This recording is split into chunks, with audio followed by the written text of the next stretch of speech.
నమో వెంకటేశాయ. మీరు చూడొచ్చు, ఇది తిరుపతి నుంచి మనం వచ్చేటప్పుడు కడప హైవే రోడ్లో నందలూరు అనే ఒక మండలం ఉంది. హైవే రోడ్డు మీద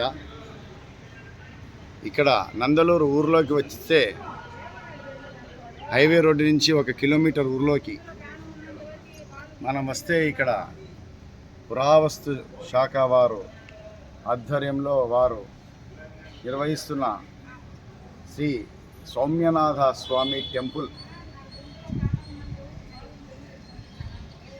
శ్రీ సౌమ్యనాథ స్వామి టెంపుల్ మీరు ఇక్కడ చూడొచ్చు. పురావస్తు శాఖ వారి ఆధీనంలో ఉంది ఇది. తర్వాత 3.5 సంవత్సరాల కాలం నుండి టీటీడీ వారు ఇక్కడ ఈ దేవాలయాన్ని హ్యాండ్ ఓవర్ చేసుకున్నట్టు తెలుపుతున్నారు. ఇప్పుడు 2 శాఖలు, పురావస్తు శాఖ మరియు టీటీటీ దేవస్థానం 2 శాఖలు కలిపి ఈ దేవాలయాన్ని ఇప్పుడు అభివృద్ధి చేస్తున్నారు.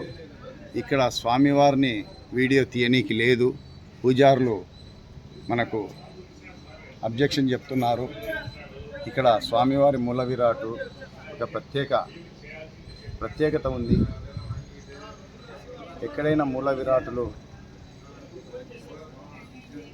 చూస్తే మనము స్వామి అభయహస్తంతో స్వామి మనకు కనబడతాడు, శ్రీ వెంకటేశ్వర స్వామి. అదేవిధంగా త్రేతాయుగంలో శ్రీ నారద మహర్షి ప్రతిష్ఠించినాడు విగ్రహంను అని మనకు ఇక్కడ చెప్తున్నారు. ఈ దేవాలయాన్ని చోళరాజుల కాలంలో 1000 సంవత్సరాల నాటి చరిత్ర ఉంది. చోళరాజులు ప్రతిష్ఠించారు అని చెప్పి ఇక్కడ పూజారులు చెప్తున్నారు. ఏదైనా ఇక్కడ మనం వచ్చి ఎప్పుడైనా తిరుపతికి వెళ్ళే భక్తులు ఈ నందలూరు గ్రామం లోపలికి వచ్చి హైవే రోడ్డు నుంచి 1 కిలోమీటర్ ఊరిలోకి ఉంటుంది. భక్తులు వచ్చి ఈ దేవాలయాన్ని మనం సందర్శించవచ్చు.